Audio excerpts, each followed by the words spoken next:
Welcome to Ion Franchising.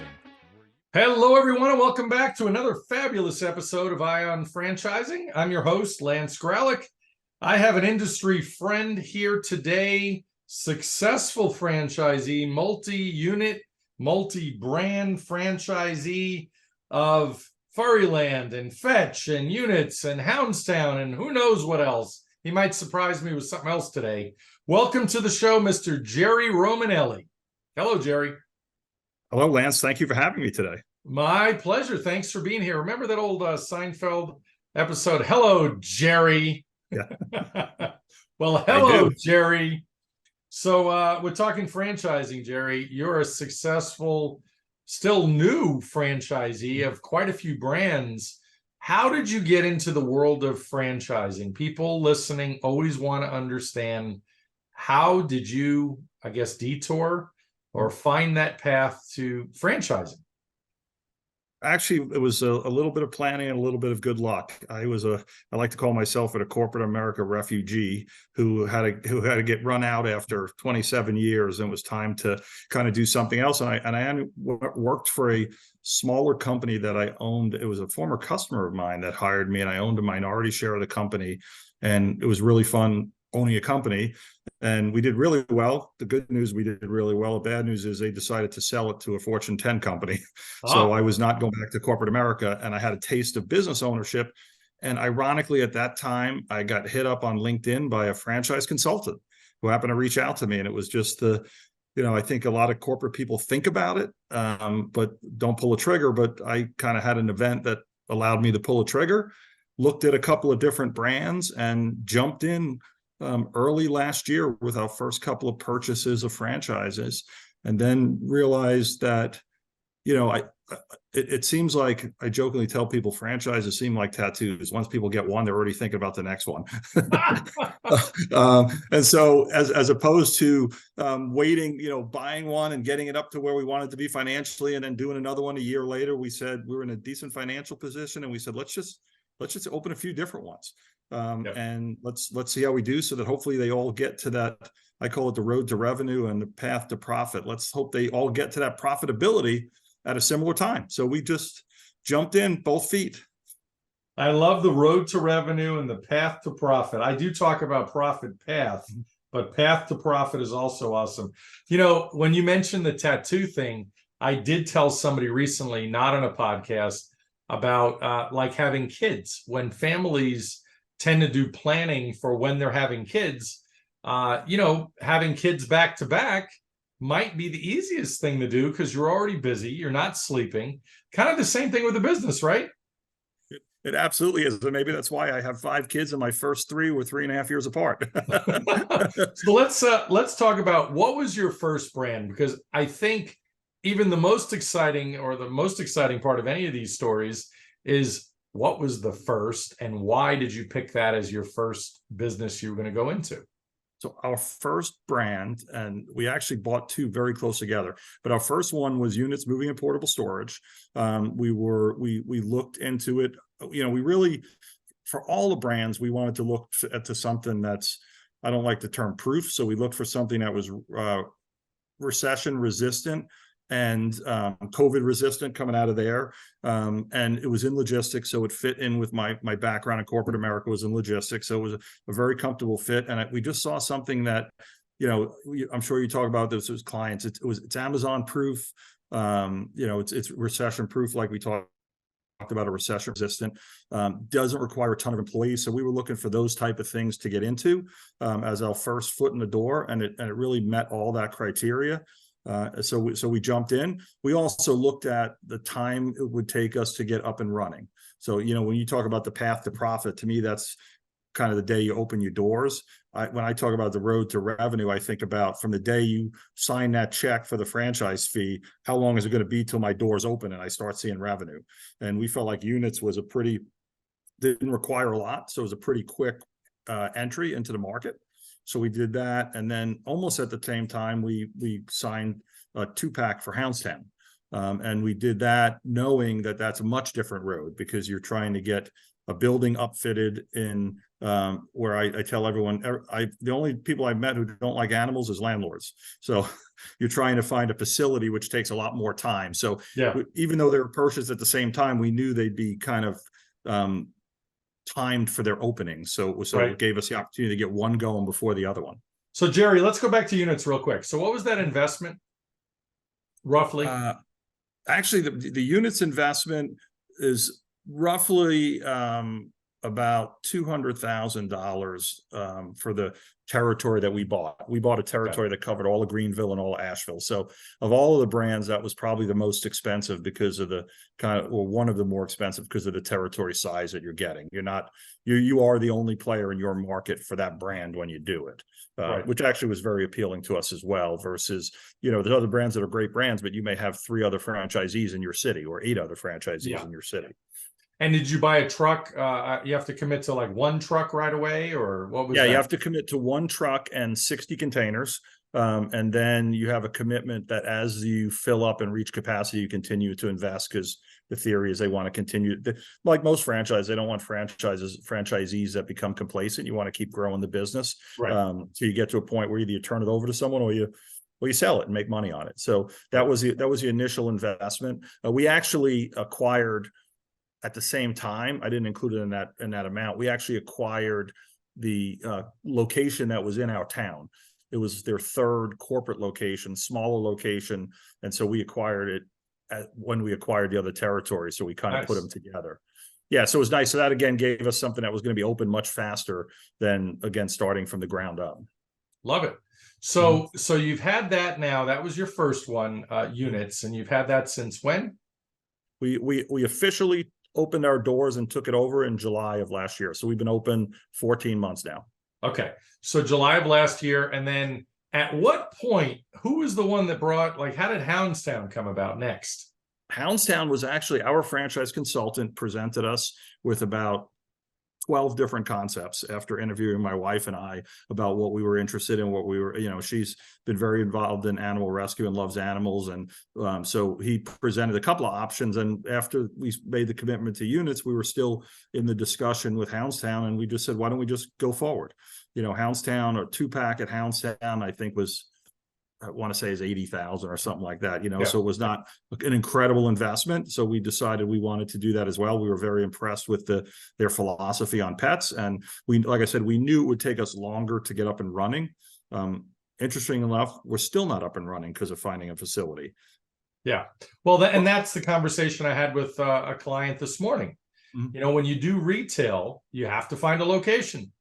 And finding a brick and mortar retail type location, whether you're going to build a new space out, vanilla shell, as they say, or an existing location, who knows? And everybody wants to find the appropriate deal because you're paying rent on this place for hopefully a really long time, right?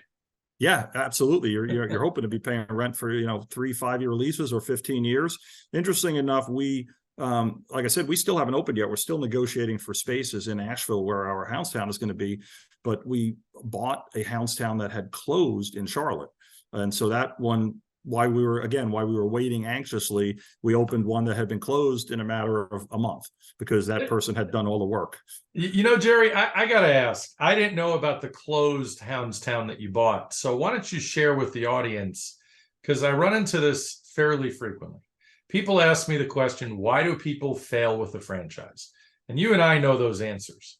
But in this particular case, why don't you kind of generally talk about what you saw in this deal and why you knew it was a good deal for you? Yeah. Oh, it's great. So first of all, I think people in general fail because if they don't follow the franchise playbook, first of all. I always tell people, using the word entrepreneur for a franchisee is a little bit of a loose term. The franchisor is the original entrepreneur. You have to have a good business mind and be entrepreneurial in your spirit, I think. But you're buying a franchise not to recreate everything. You're buying it to run it based on the playbook. Someone has spent money on technology. Someone has spent money on the writing all the process and procedures. They've made all the mistakes for you, and that's why you pay them money to put put that name on your building. And the folks we bought it from, They had trouble with that, I think. I think there was, I think it's very important if you're going to be a franchisee to recognize that, because a healthy relationship with the franchisor and the corporate office, I'll call it, is incredibly important. And they didn't have that, and that caused some challenges. And then I'll tell the story because I actually think it's funny. You also should make sure you understand what you're buying. These folks bought a interactive doggy daycare that's non-breed discriminatory. So you temperament test every dog to make sure that they get along with other dogs. Turns out the lady that the husband bought it for that was going to run it has like a Bichon or something, and she's afraid of large dogs. Oh. So, and I can tell you that if you're in a houndstown, because they don't breed discriminate, you get a lot of doodles because they need to burn off energy, but you get pit bulls, you get Rottweilers. So it was really a tough combination overall. And they hadn't run a business either. And that's the other thing I would tell people coming out of it is running a P&L or running a cost statement in a company is a lot different than running your own company with your own money. And not everyone is prepared when they step in to run their own business. You have to make sure you're ready for that. Yeah. And I'm not sure they were. I think they were expected, my dad told me a long time ago when he owned his own business, and people would complain when they'd buy one that didn't do as well. And he used to say, yeah, did you think people were going to run up to you and throw money at you? You still got to work. So well, it's hard. I appreciate you sharing the story and your observations with that resale. Also share with us, what are those tips? Because when a person goes through the due diligence process with a franchise, there are people listening. If this is their first episode listening to my podcast, there's a franchise disclosure document. There's an item 19. There's 23 items in that disclosure document, in addition to validation where you're talking to existing franchisees. So share a little bit about that. Obviously, you talk to franchisees at Houndstown. Mm-hmm. Yeah, and actually, ironically, I'm the guy that validates now for a lot of these franchises when I get the calls. And I think it's very important, obviously, to go through the important items. There's a lot of legalese in the document, the franchise disclosure document, but certainly what your investment's going to be up front and what you can expect to make reasonably in there. And like the item 19, I think are critical for people to spend time on. It's very important to ask questions. In my opinion, validation, we're all careful in validation if we own a franchise, again, not to make too many forward-thinking money statements, even as a franchisee, but we want to talk to I think really what you want to do in a validation is talk about what can I expect? Yeah. What kind of support can I expect? What kind of work can I expect to put in? What are the things that happened that you didn't expect? What are some of the things that may have happened that were pleasant surprises? And really not be afraid to ask all those questions and dive in as deep as possible. And then if possible, live a day in the life. I mean, see if you can get out and see what it's like in that business on a day-to-day basis. And that's, to me, those are the key factors for someone getting in. But I think the biggest thing I tell people is it's that, what is it going to cost me to get started from a working capital perspective? And have higher expectations for yourself, but don't put them in your business plan. So you can be hopeful that you're going to get to profitability faster, but don't do that with your bank account so that you run out of money.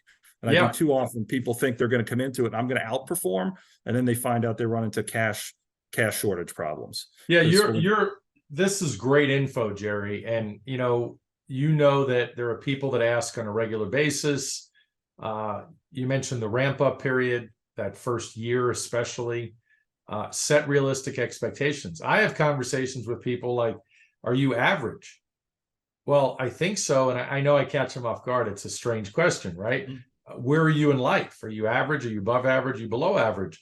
Because when you're doing validation on a brand, you start to put together what you know from the item 19, the disclosure document, what you're hearing from franchisees on what the average ramp up period, like none of us make any serious money in the first year, but after that, it's smooth sailing. I mean, you might hear that on a brand. Okay, well, what does that mean? Are you expecting in your business plan to lose money the first year? Because I had a lady the other day that was expecting to make all kinds of money from a specific brand in the first year.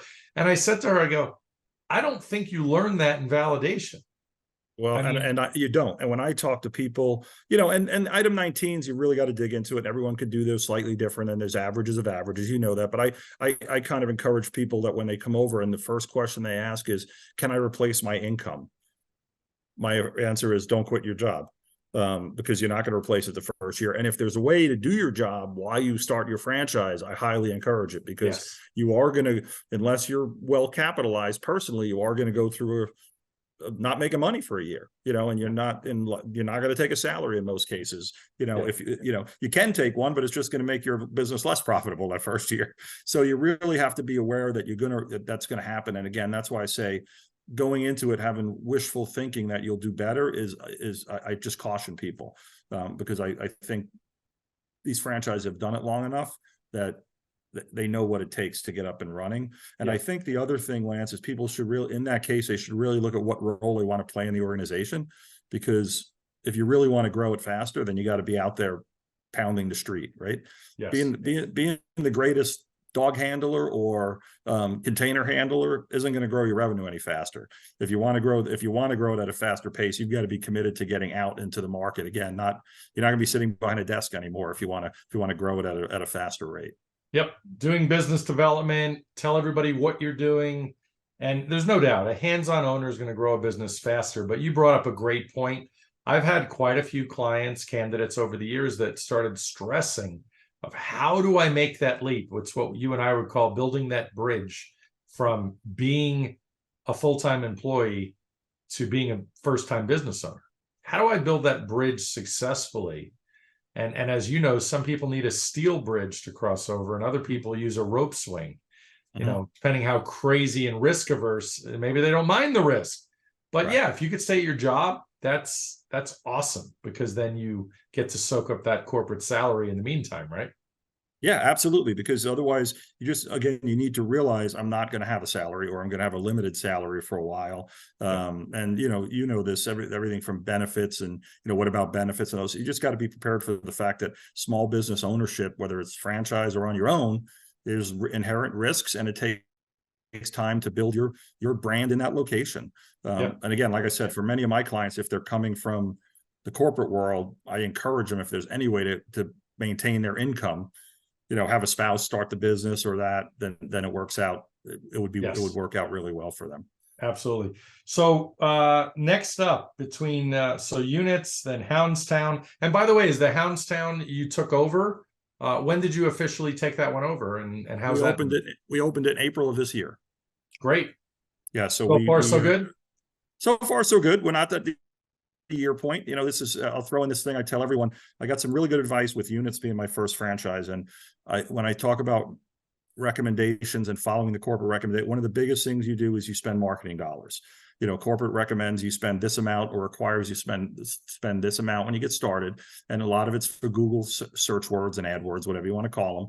And one of the first things that happens to a franchisee when you get to that 4 or 5 month part, and you're still not seeing the light at the end of the tunnel, so to speak, is to cut marketing dollars.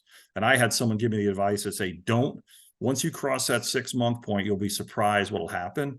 And almost like clockwork with units, once we got past the first 6 months, the business was doing really well and profitable, and we just kind of kept on rolling with our spend. But a lot of franchisees, their first tendency is, that's an area where I can cut. I tell you that because cut staff. Cut staff. But unfortunately, the easiest thing to cut in the franchising world is your advertising spend. And I tell people, you're cutting your oxygen supply.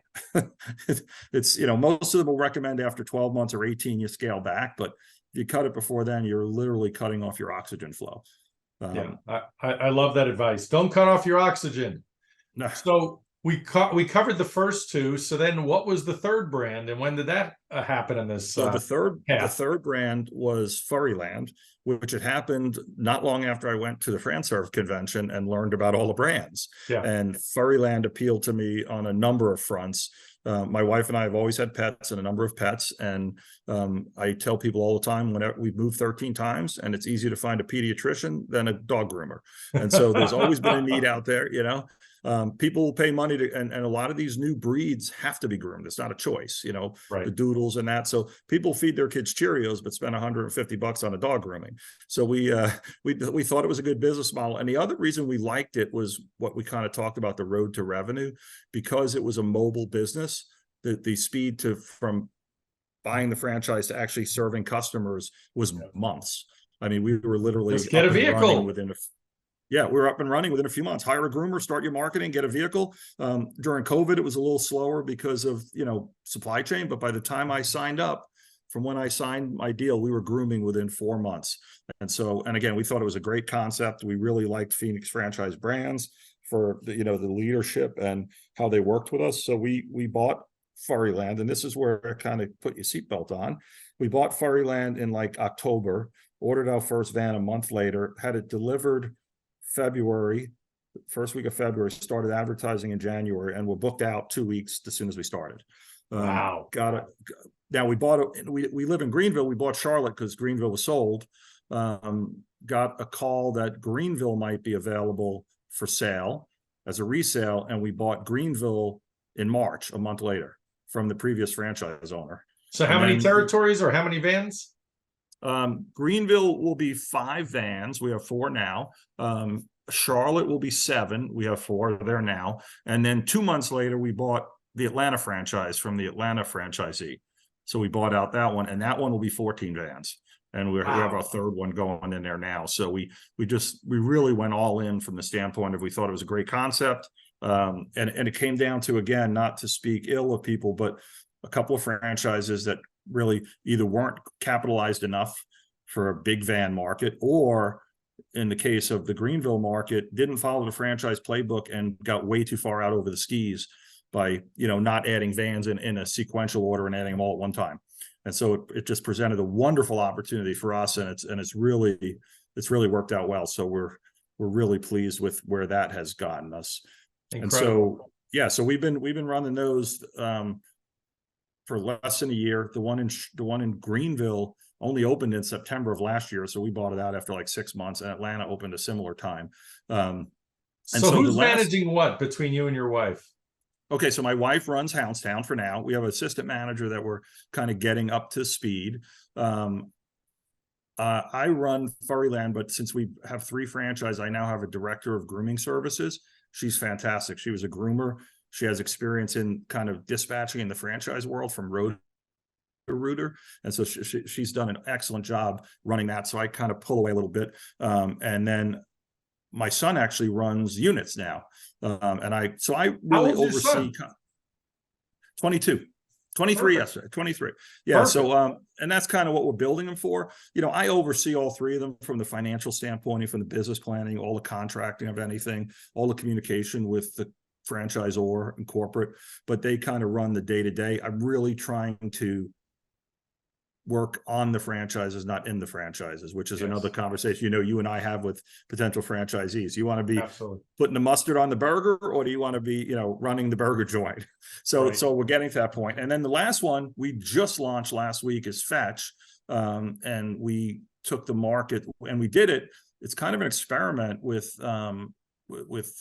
Phoenix Franchise Brands. They own both of those brands. And we just think there's such, I call it connected tissue between people who have their dogs pet sit and people have their dogs groomed. So we thought we'd be able to get tremendous amount of marketing crossover between the 2 of them.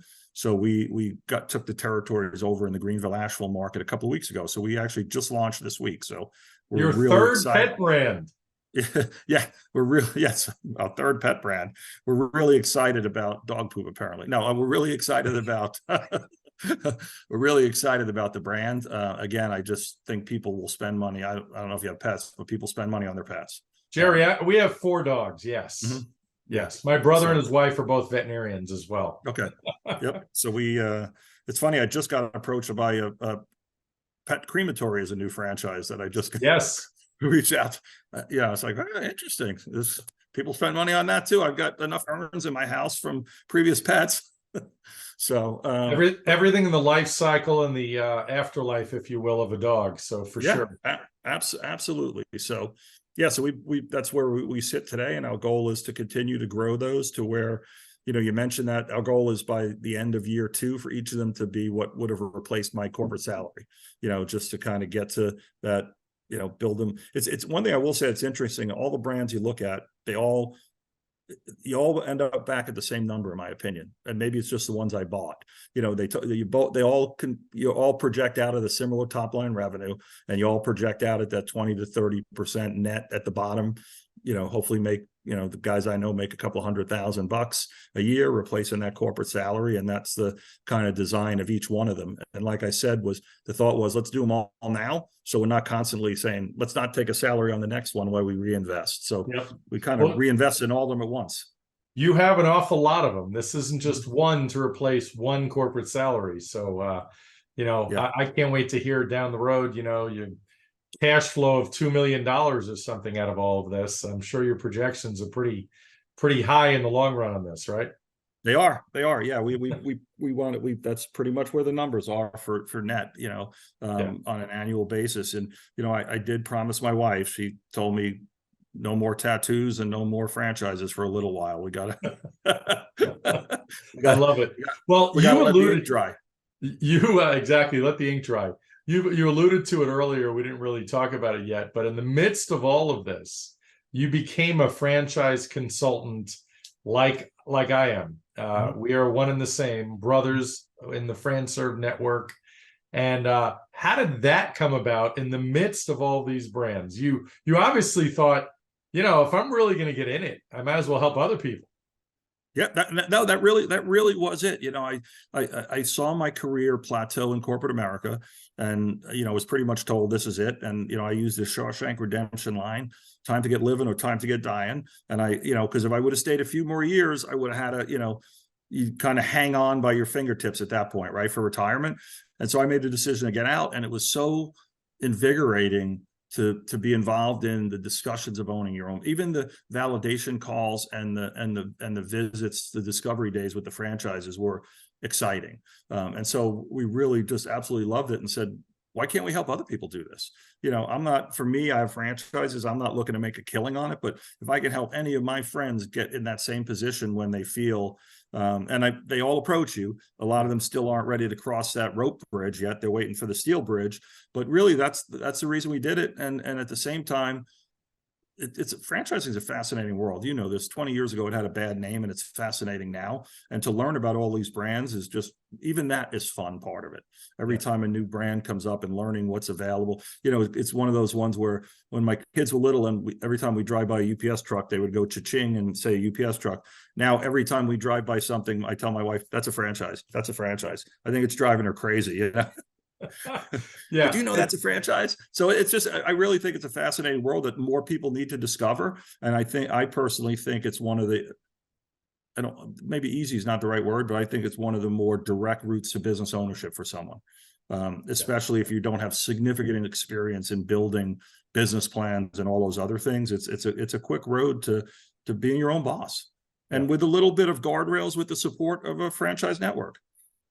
So, boy, you unloaded so much great information. I absolutely love it. What do you say now, having done all of this, now also as a franchise consultant, who is not right for a franchise? You mentioned earlier, people that aren't willing to follow a playbook, people that are not well capitalized. I always joke, it's people that really can't stay in a marriage. That might not be, franchising might not be a good business for you because you have to play well with other people. I know friends that are forever single. Franchising might not be for them either. So what other advice or thoughts do you have on that? Well, I think one of the pieces is similar to what you said. The term I use is interdependence. In a good marriage, you're dependent on each other, but you're independent at the same time. And I think that is what a franchise is. You're 100% right. You can't shun or be disrespectful to the franchisor, that they're not your employee and you're not their employee, right? So you have to find this way to exist together and work together. And the better you work with the franchisor, and I'm not talking about, Greg Long at the top. I'm talking about the people that you call into every day that are helping you with marketing or, other things that you work with. So I really think you have to understand that while you own your own business, there is a tie to the franchise that you have to be willing to accept. And again, I've seen people fail because they think, I'm leaving corporate America, now I'm my own boss and no one's going to tell me what to do. Well, then franchising may not be the way for you, because I'm not going to start selling, balloons at my Houndstown or something like that. So you have to be willing to go along those lines. And I think someone who really has someone who's wants to run a business and be in business. Like I said, not necessarily be someone that's creating things, but you're executing, and you get your excitement from executing the strategy successfully, from outperforming, a little bit of competitiveness. You want all the franchises in your brand to do well. So you don't want to be a person who you're competing with your fellow franchisees in a negative manner, but where there's a healthy competition of, I want to be the top performing franchise, but not at the expense of the other franchises not doing well. So Yes. That's kind of another thing that has to be a part of it, is you want the whole franchise to succeed. If a franchise does a bad job somewhere, no one says it was Houndstown of this town. They say Houndstown is bad or Yes. something else. So you want to make sure that you're all contributing to the success of the organization. So that's the type of person you're looking for. Great advice. I recall being a franchisee myself in the past. The collaboration is what a lot of people forget. That is so valuable. Just mimicking and sharing best practices of what the top franchisees do, which a smart guy like you is definitely going to do on a regular basis. You're probably a top franchisee at already a few of the brands already, I would imagine. We'll get there. It'll take a little bit of time. We're still new. So, we're growing well, but I always laugh about, high percentages of low dollars, but we'll eventually, we'll be successful, in my opinion. I think it's just, again, sticking to the plan of the franchisor. And I think we'll be, and you mentioned something about, learning from the ones that do well, also learning from other franchise mistakes.